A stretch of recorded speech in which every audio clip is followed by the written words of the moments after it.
अस्सलाम वालेकुम नाज़रीन, मैं हूं आपकी होस्ट नादिया और मेरे साथ मौजूद हैं डॉक्टर जावेद इकबाल। डॉक्टर जावेद इकबाल एक मशहूर डायबिटोलॉजिस्ट हैं, एंडोक्रिनोलॉजिस्ट हैं एंड एसोसिएट प्रोफेसर मेडिसिन भी हैं। और नाज़रीन, आज हमारे साथ एक स्पेशल फीमेल गेस्ट भी मौजूद हैं जिनका नाम है मिस आमना नवाज़। मिस आमना नवाज़ एक क्लिनिकल साइकोलॉजिस्ट हैं और willing base addiction treatment centre में पिछले 5 साल से जो है अपनी बेहतरीन खिदमत से अंजाम दे रही हैं। यकीनन आपने विलिंग बेस के पेज पर इनकी बहुत सारी वीडियोस देखी होंगी। हेल्थ काउंसलिंग के बारे में हम मिस आमना को और डॉक्टर साहब को वेलकम कहते हैं प्रोग्राम में। Thank you so much. Doctor साहब, डायबिटीज़ जैसा कि आप जानते हैं कि एक बहुत ही ख़तरनाक किस्म की बीमारी है जो कि किसी भी जेंडर में, किसी भी एज में, फैमिली के किसी भी मेंबर को हो सकती है कभी भी।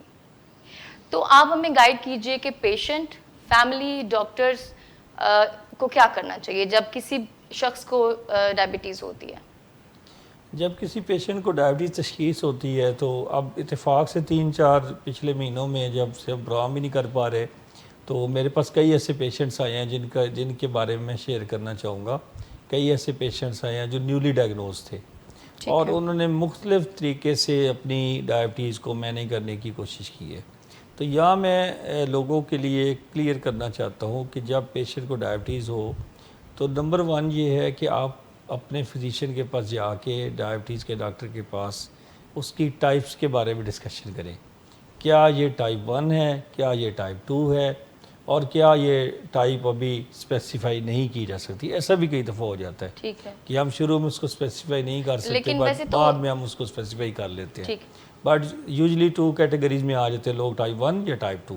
टाइप 1 वो लोग होते हैं जो वेट लूज़र होते हैं, जो बहुत ज़्यादा सिम्टम्स के साथ आते हैं और उनका ट्रीटमेंट इंसुलिन के साथ होना होता है। अब जो टाइप 2 है उनकी वेरियस कैटेगरीज़ हैं। उनका पिछले 3 महीने का हम ब्लड शुगर लेवल जज करते हैं, उसको एक टेस्ट कहते हैं हीमोग्लोबिन A1C। आप हीमोग्लोबिन A1C की बेस पे फैसला करते हैं कि इस मरीज़ का जो ट्रीटमेंट है वो क्या होना चाहिए। फॉर एग्ज़ाम्पल, एक मरीज़ हीमोग्लोबिन A1C ऐसी रेंज में आया जो प्री डायबिटिक रेंज है, लेस दैन 6.5 है लेकिन नॉर्मल भी नहीं है, 6 है, 6.5, 6.2 है, 5.8 है, नॉर्मल नहीं है, डायबिटिक भी नहीं है लेकिन रेज्ड है, अपने वैल्यू से ज़्यादा है। तो ऐसा मरीज़ प्री डायबिटिक लाएगा। अब ऐसे ये वो शख्स है जिसको आप ये एडवाइस कर सकते हैं कि आप लाइफस्टाइल से अपना ट्रीटमेंट करें, आप वॉक करें, आप अपनी डाइट में तब्दीलियाँ लाएँ और अपनी स्ट्रेस मैनेजमेंट करें, आपकी डायबिटीज़ रिवर्स हो जाएगी। अब एक पेशेंट है जो HbA1c या हीमोग्लोबिन A1c 6.5 से 7.5 के दरमियान है, यानी इस रेंज के दरमियान फॉल करता है। ये वो मरीज़ है जो किसी एक टैबलेट के साथ अपना ट्रीटमेंट उसका डॉक्टर शुरू करेंगे और वो उस एक टैबलेट के साथ बाकी अपनी लाइफस्टाइल चेंजेस करेगा और उसके मामलात बेहतर हो जाएंगे। मैं ये टाइप 2 डायबिटीज़ की बात कर रहा हूँ, टाइप 1 की। टाइप 1 में इंसुलिनी ट्रीटमेंट है, उसमें हमने इस तरह से कैटेगरीज नहीं बनाई है। अच्छा, एक इसके बाद आ जाते हैं कुछ पेशेंट जिनका हीमोग्लोबिन A1c 7.5 से 9% तक होगा। ऐसे लोग 2 टैबलेट्स की ट्रीटमेंट के साथ ठीक रहते हैं। और कई ऐसे अफराद हैं जिनका हीमोग्लोबिन A1c शुरू में 9% से ज़्यादा होगा। तो ऐसे पेशेंट इंसुलिन के कैंडिडेट्स भी हो सकते हैं और ऐसे पेशेंट जो हैं वो शुरू में 3 गोलियों को कॉम्बिनेशन भी ले सकते हैं। तो ये सारी जो ट्रीटमेंट प्लान्स हैं ये बड़े साइंटिफिक हैं और इनमें हीमोग्लोबिन A1c बेस्ड है। ये ऐसे नहीं है कि फॉर एग्ज़ाम्पल एक पेशेंट का हीमोग्लोबिन A1c 9% है और वो इस एफर्ट में लगा हुआ है कि मैं अपनी शुगर लेवल को सिर्फ वॉक से कंट्रोल कर लूँगा या मैं सिर्फ जो है वो अपनी डाइट में नहीं करके कंट्रोल कर लूँगा। ऐसा पॉसिबल नहीं है। सो वो जो एफर्ट करेंगे उस एफर्ट के दौरान ये भी चांस है कि अपने मज़ीद बीटा सेल्स का डैमेज कर लें, यानी उनका जो पेंक्रियास 50% काम कर रहा है, उनको डायबिटीज़ हुई है, तो ऐसा भी चांस है कि वो 50% मज़ीद डैमेज होता हुआ 20%, 30% मज़ीद डैमेज हो जाए और उससे फिर उनकी जो परमानेंट रिक्वायरमेंट है इंसुलिन की रिक्वायरमेंट जल्दी आ जाए। सो अपने हीमोग्लोबिन A1c को बचाने, अपनी टाइप को बचाने डायबिटीज़ की।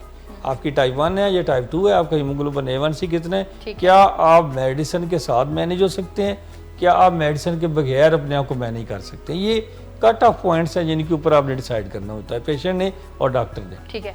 और ये एक सिटिंग डॉक्टर के साथ बैठ के होनी चाहिए जिसमें ये सारे प्लान्स बनाए जाए और फिर उसके ऊपर अमल किया जाए। अच्छा, इन दो बातों के बाद जो अगली बात मैं करने लगा हूँ वो ये है कि क्या फिर उनकी जो ट्रीटमेंट प्लान है वो एक्चुअली होना क्या चाहिए। ये जो टाइप 2 डायबिटिक्स हैं उनका ट्रीटमेंट प्लान क्या होना चाहिए। तो यहाँ मैं क्लैरिफाई करता हूँ कि ये 75% जो ट्रीटमेंट है ये पेशेंट के अपने हाथ में है। तो ये बैठ के डॉक्टर के साथ डिसाइड करें कि मैंने 75% कौन कौन से ऐसे काम करने जिनमें डाइट है, जिनमें उनकी एक्सरसाइज है, उनकी स्ट्रेस मैनेजमेंट है। हर एक को आप 25% मार्क्स दे दें। तो 75% डायबिटीज़ टाइप 2 की मैनेजमेंट इन 3 पिलर्स के ऊपर मुश्तमिल है। अच्छा, चौथा पिलर है कि आपका आ जाता है कि आपका ये मेडिकेशन वो आपका डॉक्टर डिसाइड करता है तो उसने कौन सी मेडिकेशन देनी है, क्या शुरू में कुछ अर्से के लिए इंसुलिन देनी ज़रूरी है वगैरह वगैरह, ये फैसले हम डॉक्टर पर छोड़ देते हैं। ये एक टेक्निकल पहलू आ जाता है। अच्छा, इसके अलावा क्या करना होता है, अपनी एक ब्लड शुगर मॉनिटरिंग डिवाइस खरीदीजिए किसी भी अच्छी कंपनी की। आप गूगल सर्च कर लें, डायबिटिक इंस्टीट्यूट की साइट से, हेल्पलाइन से पूछ लें। आप कोई अच्छी अपनी एक ग्लूकोमीटर की डिवाइस घर में रखें, शुगर मॉनिटरिंग की डिवाइस है, और उसके साथ अपनी ब्लड शुगर मॉनिटरिंग शुरू करें। कोई भी ट्रीटमेंट प्लान उस वक्त तक कामयाब नहीं हो सकता जब तक पेशेंट उसको घर में मॉनिटर नहीं करता। तो बहुत सारे लोगों का ये अब हमारे पास आते हैं तो उनका ये ख्याल होता है कि डॉक्टर साहब वो मेरा फलाना ना मेडिकल स्टोर वाला वाकफ़ है तो मैं अपनी शुगर वहाँ से चेक करा लूँगा। तो मैं हमेशा कहता हूँ कि देखिए ये एक टेम्परेरी हल है। परमानेंट हल ये है कि आप अपनी डिवाइस रखें, आप अपने ब्लड शुगर को मॉनिटर करें, फास्टिंग में भी करें, रात को सोते हुए कभी करें और कभी जब आपको लो महसूस हो तब भी करें। वो एक डिफरेंट प्लान हर पेशेंट के लिए हम अडॉप्ट करते हैं। उस पर अमल तभी हो सकता है जब आप अपने घर में ग्लूकोमीटर रखिए। ठीक है। रिसोर्सेज जो हैं वो देखें, हमने रिसोर्सेज को प्रायोरिटाइज करना होता है। बहुत सारे लोग ये कह सकते हैं कि देखिए इतनी महंगी डिवाइसेज, फिर इतनी महंगी स्ट्रिप्स हैं। तो मैं समझता हूँ कि हेल्थ प्रायोरिटी में होना चाहिए हेल्थ को। अगर आप अपने आप की ब्लड शुगर लेवल को मैनेज कर रहे हैं तो फिर आप अपने घर का खर्चा भी चला रहे हैं, आप मोर डिसिप्लिन लाइफ गुजार रहे हैं as compare to the normal persons. आप अपनी जो अगर आप अपने आप को डैमेज कर लेंगे हाई ब्लड शुगर लेवल्स की वजह से, अपने आर्गन्स को डैमेज कर लेंगे तो फिर भी तो सफ़र ही करना है ना, और फिर खर्चे ज़्यादा करने हैं। तो खर्चे बचाने वाले काम करने चाहिए। मैं अक्सर पेशेंट्स के साथ बैठ के ये जब बात डिस्कशन करता हूँ कि इसका डायबिटीज़ में पैसे कैसे बचाए जाए। वैसे भी सवाल है क्योंकि ये जैसा पैसे कैसे बचाए जाए, लेकिन नहीं, वैसे भी देखा जाए तो जो डायबिटिक्स होते हैं, एक अच्छा डायबिटिक जो प्रैक्टिस कर रहा है, मॉडल डायबिटिक, उसकी अगर हम उसको अगर मॉनिटर किया जाए तो उसका लाइफस्टाइल जो है वो एक नॉर्मल बंदे से बेहतर हो जाता है ना। बिकॉज वो सुबह टाइम पे उठना, वॉक करनी, उसके बाद अपनी ब्लड शुगर मॉनिटर करनी, अपनी दवाइयाँ टाइम पे लेनी, अपने खाना टाइम पे लेना, तो ये सारी हेल्दी हैबिट्स है ना। अब देखिए सारा कुछ जो हमें एक डिजीज़ जो वायरल डिजीज़ अभी आई है इसने हमें क्या सिखाया है, डिसिप्लिन सिखाया है। तो इसी तरह से जो डायबिटिक है उसको भी जब डिसिप्लिन पे आ जाता है तो उसकी ज़िंदगी बाकी लोगों से बहरहाल बेहतर भी हो जाती है और कामयाब भी हो जाती है। अच्छा, अब जो बात पहले कर रही थी खर्चे बचाने की बात हो रही थी, कई लोग जो इस चीज़ की डिस्कशन करते रहते हैं कि अच्छा ये अगर मैं ये करूँगा तो फिर खर्चे बढ़ जाएंगे वगैरह वगैरह। तो उस हवाले से मैं हमेशा पूछता होता हूँ कि क्या वॉक करने पे खर्चा आता है? नहीं आता। क्या साइकिल चलाने पे खर्चा आता है? कोई पेट्रोल नहीं डलता। मिनिमम साइकिल होनी चाहिए बस। इसका मतलब अगर ये 2 काम करते हैं तो ब्लड शुगर पे असर तो अच्छा होगा ना। अच्छा होगा तो आपकी भी मोटिवेटेड रहेंगे जिंदगी में। अगर आप अच्छा होगा तो आपकी इमरजेंसी विजिट्स कम हो जाएंगी। अगर आपकी शुगर हाई नहीं होती या लो नहीं होती तो आप इमरजेंसी में जाना बंद कर देंगे। आपका जो इकट्ठा खर्चा हो जाता है एक इमरजेंसी में वो नहीं होगा। आप अपनी जॉब प्लेस पे, वर्क प्लेस पे बेटर परफॉर्म करना शुरू कर दें। 1 सेकंड ये है कि क्या आपकी डॉक्टर्स की विजिट कम हो जाएंगी? डेफिनेटली कम हो जाएंगी। तो हमें इन ऐसे कामों पे तवज्जो देनी चाहिए जिनमें खर्चे इन्वॉल्व नहीं है लेकिन उनकी बेनिफिट ज़्यादा है। इवन दैट जो सिंपल खाने हैं, सादा ग़िज़ाएं, उस पे भी कुछ ज़्यादा सादा ग़िज़ा में तो नहीं आता। अगर आप सब्जियां ज़्यादा खाएंगे, आप दाल रोटी ज़्यादा खाएंगे तो मेरा ख्याल खर्चे कम हो जाएंगे। ये बात। तो ये कुछ बातें हैं जो इन जनरल सब पेशेंट्स को जानना ज़रूरी है कि जब उनको डायबिटीज़ हो तो वो ऐसे ना फैसला कर लें कि हमने अपनी ट्रीटमेंट शुरू कर दी है डाइट के साथ या वॉक के साथ, और अगले कुछ अरसे बाद देखें, बेनिफिट तो होगा लेकिन उसके साथ कुछ नुकसान भी हो सकते हैं। डॉक्टर साहब एक और भी चीज़ है, जब किसी शख्स को ये पता चलता है कि उसको डायबिटीज़ हो गई है, अब नेक्स्ट स्टेप है इन्फॉर्मेशन, या उसको किस तरह के डॉक्टर के पास जाना चाहिए। कुछ लोग people rush to some like हकीम जो होते हैं उनकी तरफ चले जाते हैं, या फिर गलत डॉक्टर को चूज़ कर लेते हैं, गलत जगह जहाँ से उनको वो बेनिफिट नहीं मिलता, तो वो अपनी जो राय है पूरी वो फिर डॉक्टर्स के बारे में वही। अच्छा, हम जब मोबाइल ख़रीदने जाते हैं तो हम मोबाइल ख़रीदते हैं। हम जब किसी एयरपोर्ट से जाते हैं तो हम कहते हैं कि एयरपोर्ट से हमने कराची जाना है, या लाहौर एयरपोर्ट से, या ये इंटरनेशनल एयरपोर्ट लाहौर को उसी से जाना है। कभी किसी ने पूछा कि कोई अल्टरनेटिव एयरपोर्ट भी है? नहीं है ना। इसी तरह कोई भी नहीं कहता कि अच्छा मोबाइल का कोई अल्टरनेटिव मोबाइल भी है, या कोई कहता हो कि अच्छा मैंने इस ब्रांड के कपड़े लेने हैं लेकिन इससे कोई अल्टरनेटिव ब्रांड भी है। लोग उसमें बेस्ट की तलाश में रहते हैं कि अच्छा बेस्ट चीज़ लेके आनी है। तो जब हम इन सारी चीज़ों में बेस्ट का इंतखाब करते हैं तो मैं समझता हूँ कि इलाज के मामले में भी बेस्ट जगह का इंतखाब करना चाहिए 1, और बेस्ट ट्रीटमेंट का इंतखाब करना चाहिए 2।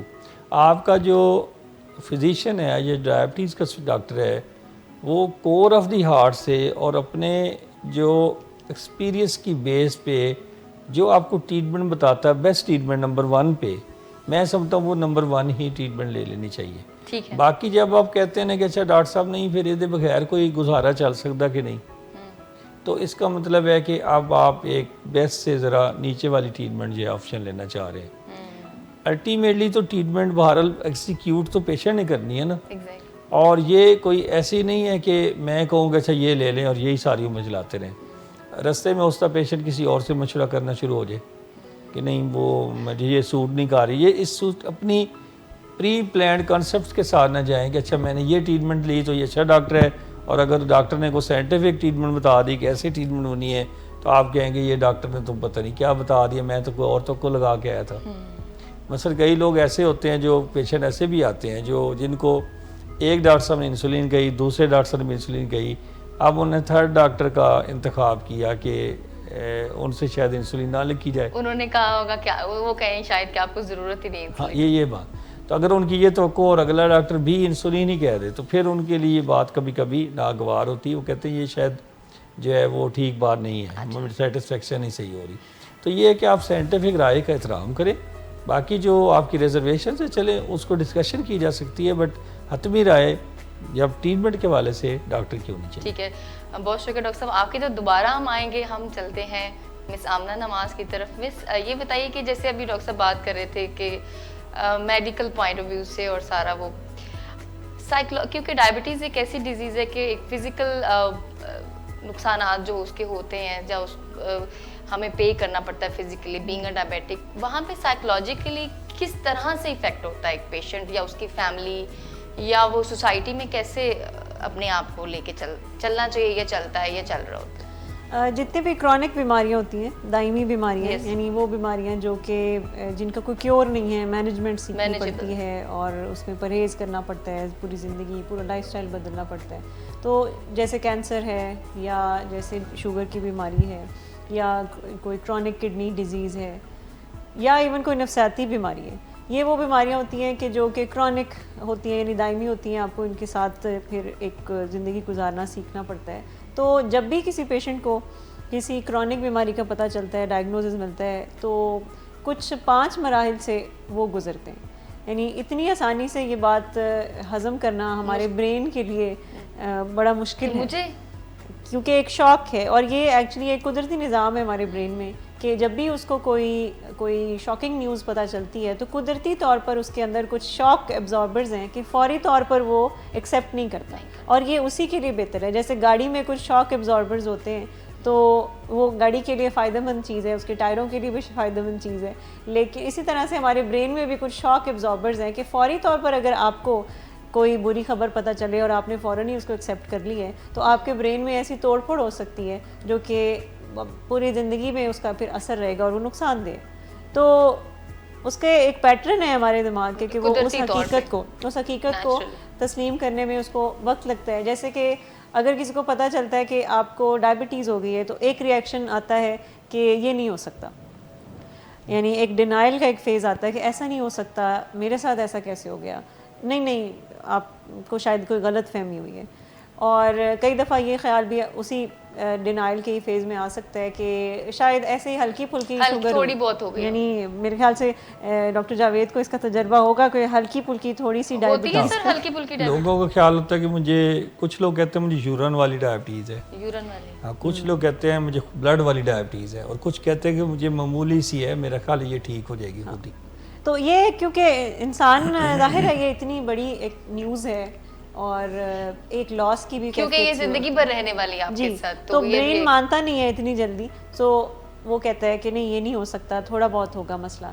फिर एक मरला होता है कि जिसमें एक बारगेनिंग की एक फेज़ चलता है, जिसमें हम कहते हैं कि शायद ये किसी तरह से झूठ हो जाए, कोई डूबते को तिनके का सहारा मिल जाए, तो वो जाना किसी दम दरूद करवाने किसी बाबे के पास, कोई दम वाली बर्फियाँ, इस किस्म की चीज़ें टोटके कि ये करके तो झूठ हो जाए, और ये कोई मुझे काश ये कह दे कि नहीं आपको ये आप नहीं है। और कई दफ़ा तो बार बार टेस्ट कराना, मुख्तलिफ लैब से बार बार टेस्ट करवाना कंफर्मेशन के लिए, कहीं से तो आएगा कि नहीं, कि शायद इस लैब से टेस्ट ठीक नहीं आया तो दूसरी लैब से हम टेस्ट कराएंगे। और ये भी एक नेचुरल फिनोमेना है कि आप एक्सेप्ट नहीं करना चाहते, ये इतनी बड़ी बात का वो नहीं हो जाता बिल्कुल। और डॉक्टर्स बदल बदल के देखना, और जैसे अभी थोड़ी देर पहले बात हुई कि हकीमों के पास जाना कि अच्छा मुझे दवाइयाँ ना खानी पड़े, इंसुलिन ना मुझे लेनी पड़े, कोई और तरीक़ाकार हो जिसके ज़रिए मैं ठीक कर लूँ, कोई टोटके हों।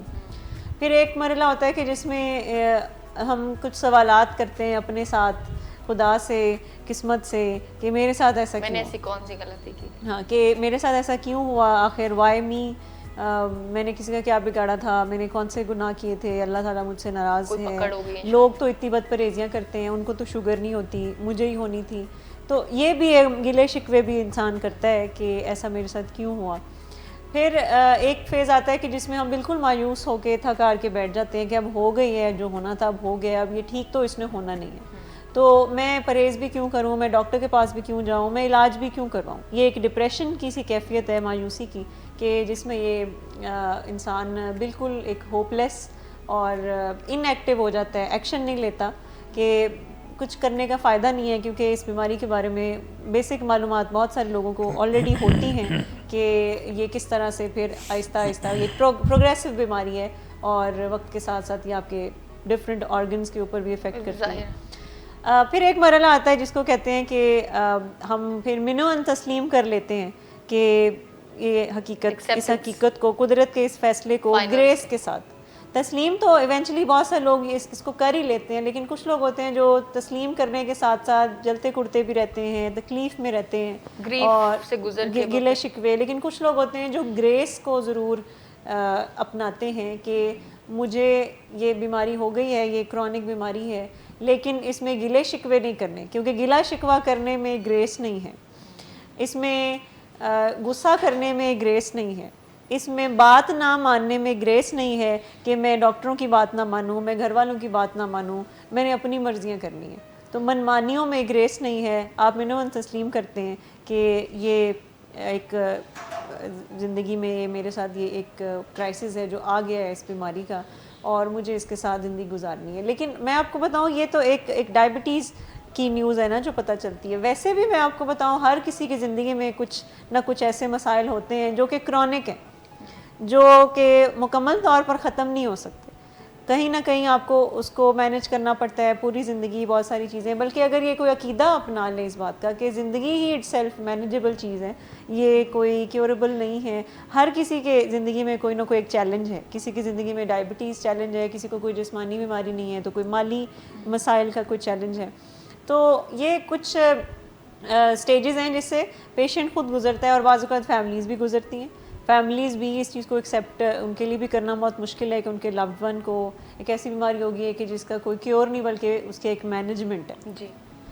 सो बहुत सारे इन मरहल से गुजर कर वक्त लगता है तस्लीम करने में, और जब तक कोई इसको ग्रेसफुली तस्लीम नहीं करता तब तक अपॉइंटमेंट्स मिस होती हैं, तब तक कहते हैं नहीं रहने दें, बाद परहेजियाँ चलती हैं, डॉक्टर्स की उस तरह से इंस्ट्रक्शंस को फॉलो नहीं किया जाता, और बहुत सारे लोगों को कई साल लग जाते हैं कि वो इस हकीकत को तस्लीम नहीं कर पाते। और शायद शेयर ना करें, लेकिन कहीं अंडरलाइंग उनके एक डिप्रेशन है जो कि चलती है कि इस बीमारी के साथ अब मुझे कैसे अपनी पूरी ज़िंदगी गुजारनी। डॉक्टर साहब थैंक यू मिस। डॉक्टर साहब जैसे मिस आमना भी कह रही थी कि कुछ पेशेंट्स जो होते हैं वो अपने अंदर तस्लीम तो कर रहे होते हैं कि हम बीमार तो हैं, लेकिन जो उनको असल में करना चाहिए ग्रेसफुली एक्सेप्टेंस जो है वो नहीं आती है, जो कि अल्टीमेट एक बेहतरी एक फ्ला की तरफ लेकर जाती है पेशेंट को। तो इसका मतलब है कि जो पेशेंट एक्सेप्ट ही नहीं कर रहा, अपनी बेहतरी की तरफ जाने वाली जो सिचुएशन में जाता ही नहीं है, वॉक एक्सरसाइज लाइफस्टाइल, ये बताइए कि उस पेशेंट को आप क्या, ऐसे पेशेंट्स को क्या सजेस्ट करेंगे कि उनको क्या करना चाहिए अपनी डाइट लाइफस्टाइल को पूरा जो है वो।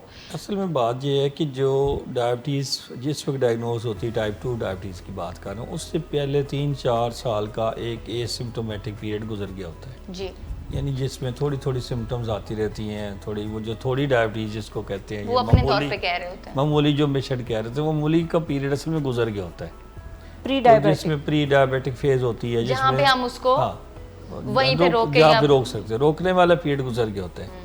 सो जब आपको डायबिटीज डायग्नोज हो गई है तो इसको एक्सेप्ट करके उसकी ट्रीटमेंट करने शुरू करने में कोई हर्ज नहीं है, बल्कि बहुत से लोगों के ज़हन में ये होता है कि अगर हम टैबलेट शुरू कर देंगे तो फिर हम टैबलेट्स पे लग जाएंगे।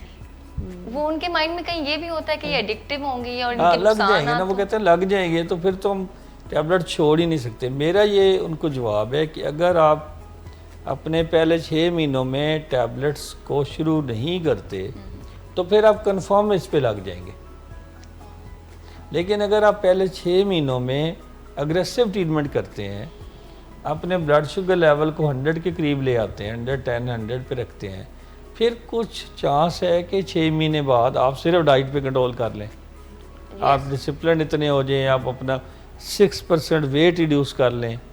6% का मतलब है कि अगर 100 kg का पेशेंट है तो 94 पे ले आए, सेल्फिश हो जाए अपने ट्रीटमेंट को लेकर, सेल्फिश हो जाए, है ना। देखिए कमिटमेंट से चीज़ें होती है ना, आप कमिटेड हो जाएं कि मैंने ये करना है। आप ये जो मेरे जो स्टूडेंट्स हैं जो ग्रेजुएशन कर गए फिर पोस्ट ग्रेजुएशन करने का प्लान करते हैं, तो वो पूछते हैं कि क्या गुर है इसका, गुर, हाँ गुर पूछते हैं ना, गुर के उस्तादी वाली बात के टीचर से पूछते हैं कि सर आप बताएं कोई इसका गुर है, तो मैं कहता हूँ कि एक ही गुर है कि कमिटमेंट, कि आप कमिटेड हैं, आपने सोच लिया कि मैंने स्पेशलाइजेशन करना है, फिर आपने दुनिया को एक साइड पे रख देना है, अब आप उस पे लग जाना है for the rest of your life कि आपने रोज अपने आप को कैसे। मैंने एक प्रोफेसर की जो है वो क्या कहते हैं, स्वानी उमरी कहते हैं उर्दू में, कैसे कहते हैं यानी जो, मतलब मैं उनका नाम नहीं लेता, इज़ वेरी सीनियर प्रोफेसर। मैंने उनकी ये बात 2004 या 2003 में पढ़ी कि उन्होंने किसी जगह इंटरव्यू दिया, तो उन्होंने अपनी स्पेशलाइजेशन के बारे में बताया कि जब इंग्लैंड में थे तो वहाँ एक्सीडेंट हो गया और पीछे फैमिली में कुछ ऐसे वाक़यात हो गए कि भाई था नहीं था कि वो वापस आ जाते और अपनी तालीम अधूरी छोड़ आते, लेकिन उन्होंने कहा कि मेरी एक ही थी विजन कि मैंने जब वापस जाना है तो मेरे पास ये डिग्री MRCP की होनी चाहिए, और उस कमिटमेंट पे वो चले तो आगे तरक्की करते गए, अब माशाल्लाह बहुत सीनियर डॉक्टरों में शुमार होता उनका। कहने का मतलब है कि अगर हम कमिटमेंट कर लें, डायबिटिक्स भी अपने साथ जब कमिटमेंट कर लेते हैं कि हमने इसको मैनेज करना है तो फिर वो चीज़ मैनेज हो जाती है।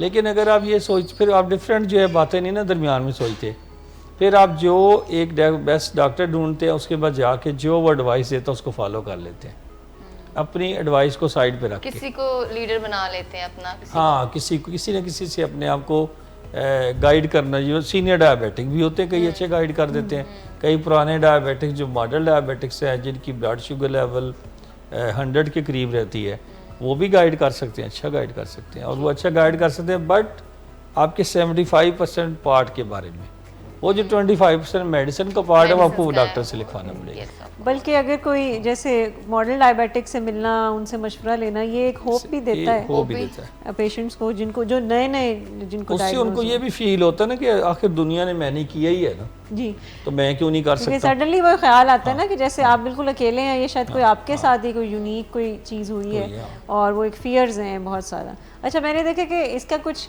कहीं ना कहीं कुछ स्टिग्मा भी कहीं ना कहीं अटैच्ड है, क्योंकि मैंने कैंसर पेशेंट के साथ भी काम किया है उनकी हेल्थ काउंसलिंग में, और मैंने डायबिटीज़ के पेशेंट्स के साथ भी काम किया है। तो मैंने देखा है कि कुछ पेशेंट्स ऐसे हैं जिनको यंग एज में डायबिटीज़ डायग्नोज हुई है, तो कहीं ना कहीं वो इस चीज़ को छुपाते हैं क्योंकि इसको वो एक स्टिग्मा समझा जाता है कि ये अब इसको शुगर हो गई है, ये बीमार है। वर्क प्लेस पे छुपाते हैं जहाँ काम। सोसाइटी का बड़ा रोल है। जैसे अब किसी फैमिली में किसी जवान लड़की पता है तुम्हें वो फलां की लड़की को शुगर हो गई है जी, आपस में गॉसिप करते हैं और फिर अगला बंदा जब सुनता है तो उसको भी यार ये मुझे पता नहीं मैंने कोई गुनाह कर दिया। शेमिंग है ना, शेमिंग की जाती है कि अच्छा फिर इसने कोई गुनाह किया होगा तो इसीलिए देखें अब इसको शुगर हो गई या इनके बच्चों को हो गई है। और इस तरह की भी शेमिंग होती है कि अब ये बीमार है, अब ये तो बीमार है तो अब ये तो किसी काबिल नहीं रहा। वर्क प्लेस पे लोग छुपाते हैं कि फिर ये मुझे नौकरी से ना निकाल दें कि अब ये बीमार हो जाएगा तो अब ये तो नहीं काम कर सकेगा उस तरह से। इवन मैंने कुछ ऐसे भी पेशेंट से मैं मिली हूँ कि जिनकी नई नई शादी हुई थी और उनको डायबिटीज़ डायग्नोज कर दी गई और उन्होंने कई सालों तक अपने लाइफ पार्टनर से छुपाया कि मुझे डायबिटीज़ है। मुझे एक पेशेंट ने बताया था कि मैं अपनी इंसुलिन, मैं अपनी मेडिसिन्स को गाड़ी में छुपा के मैं रखता हूँ और कई सालों से मैंने अपनी बीवी को नहीं बताया हुआ। मेरे बच्चे हो गए और मैं उनके साथ मैकडॉनल्ड्स KFC जाके मैं खाना खाता हूँ और बदपरहेजियाँ करने की वजह से अब ये हालात हो गए हैं कि डॉक्टर ने कहा कि आपको इंसुलिन लगानी पड़ेगी। यार अब इंसुलिन मैं कहाँ छुपाऊँ क्योंकि वो तो अब फ्रिज में रखनी पड़ेगी और अब मुझे बताना पड़ेगा तो अब मैं क्या करूँ। और छुपाना इसलिए पड़ा कि नई नई शादी हुई थी तो सबने कहा कि बीवी को पता चलेगा तो वो ये ना हो कि तुम्हारा रिश्ता ख़त्म हो जाए कि अभी तो तुम्हारी शादी हुई है तो ये बीमारी अब हो गई। तो शेमिंग बात उससे ये है ना मिस आमना कि अब 1997 से अगर आप कंपेरिजन करती हैं 2020 में आज हम बैठे हैं तो उस वक्त के जो पेशेंट्स का मतलब जो ख्यालात होते थे और आज के पेशेंट के ख्यालात बहुत फ़र्क हो गए और मैं उसको बहुत पॉजिटिवली देखता हूँ क्योंकि अब पेशेंट्स जो है प्री डायबिटिक फेज़ में भी आते हैं। अब पेशेंट जो हैं वो आके इंसुलिन के बारे में पॉजिटिव डिस्कशन करते हैं। कई दफ़ा मैं कहता हूँ कि आप चूँकि ओवरवेट है तो कोशिश करें कि अभी इंसुलिन स्टार्ट ना करें क्योंकि वेट जो है वो उसको ज़्यादा वेट भी फैक्टर होता है ना, बहुत ज़्यादा बड़ा फैक्टर है। तो आपको अब जो पेशेंट और फिर ऐसी ट्रीटमेंट्स भी आ गई हैं जो वेट के ऊपर काम करती हैं लेकिन इंसुलिन नहीं है, इंजेक्टेबल है लेकिन इंसुलिन नहीं है। वर्क्स एक्ट्स लाइक इंसुलिन, मतलब इंसुलिन की तरह काम करती हैं, वेट आपका कम करती हैं लेकिन इंसुलिन की इंजेक्शन वो नहीं है। इंजेक्शन ज़रूर है वो, लेकिन उन्हीं की टैबलेट्स आने लगी हैं जो वीक में एक टैबलेट खाई जाएगी तो वेट भी रिड्यूस होगा और उसके साथ आपकी जो डायबिटीज़ मैनेज होएगी। तो मतलब अब अगर देखा जाए तो फिर टेक्नोलॉजी में बड़ा फ़र्क आ गया है। अब आपने जो 2002 में या 1997 में हमने बात करनी होती थी उसके एक ही ज़रिया था कि हम अखबार में दे दें हर चीज़।